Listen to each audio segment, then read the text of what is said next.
আজি বতৰটো খুব বেছি ধুনিয়া ঠাণ্ডা ঠাণ্ডা একেবাৰে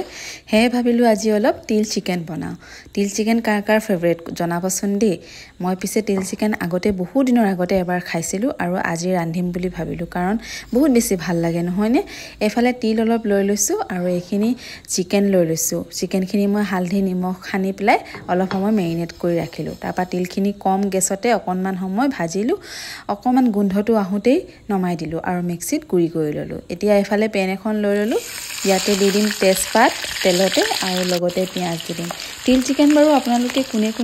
কেনে ধৰণে বনায় জনাবচোন মই পিছে এনেকৈ বনাও আৰু এতিয়া দি দিলো আদা নহৰু পেষ্ট আৰু এইখিনি অকনমান সময় ভাজিম তিল চিকেনত বৰ বেছি মছলা ব্যৱহাৰ নহয় সেইবাবে মই অলপমান জিৰা গুৰি অলপমান ধনিয়া গুৰি আৰু হালধি গুৰি অকনমান আৰু জালুকৰ গুৰি অকনমান দিছো কাৰণ বতৰটো বহুত বেছি ঠাণ্ডা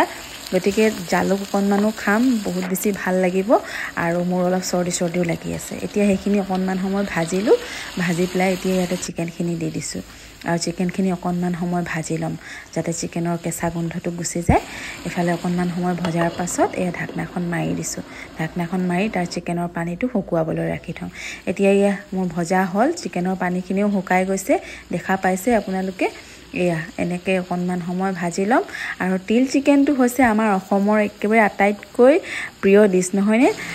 গতিকে বহুতেই তিল চিকেন ভাল পায় আৰু ৰান্ধেও মই প্ৰায় ভিডিঅ'বিলাকত দেখোঁ আৰু মোৰো আজি কিন্তু ভিডিঅ'ত দেখা পাইহে বনাব মন গ'ল দেই আৰু বতৰটো বহুত বেছি ঠাণ্ডা দেখিলোঁ সেয়ে ভাবিলোঁ আজি তিল চিকেনে বনাওঁ কাৰণ অকনমান জালুকীয়া নিচিনাও হ'ব আৰু খায়ো বেছি ভাল লাগিব নহয়নে এফালে এয়া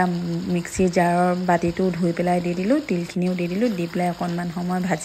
অকনমান সময় ভাজিম আৰু তিলখিনি লাগিবলৈ নিদিওঁ কাৰণ তিলখিনি লাগি গ'লে তাৰ সোৱাদটো গুচি যাব এতিয়া অকনমান সময় ভজাৰ পাছত গৰম পানী দি দিছোঁ গৰম পানী দি দিম সিজিবলৈ কাৰণে আৰু এনেকৈ পানী দি পেলাই মই বৰ বেছি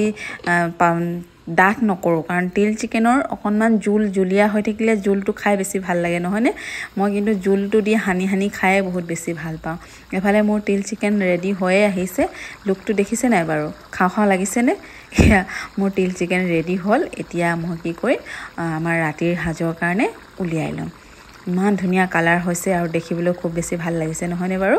ইমান বেছি টেষ্ট লাগিলে নহয় আপোনালোকক কি কম আৰু মানে এনেধৰণে আপোনালোকেও বনাই খাবচোন যদি নাই খোৱা এতিয়া মই জুলীয়া কৰি ৰাখিছোঁ অলপ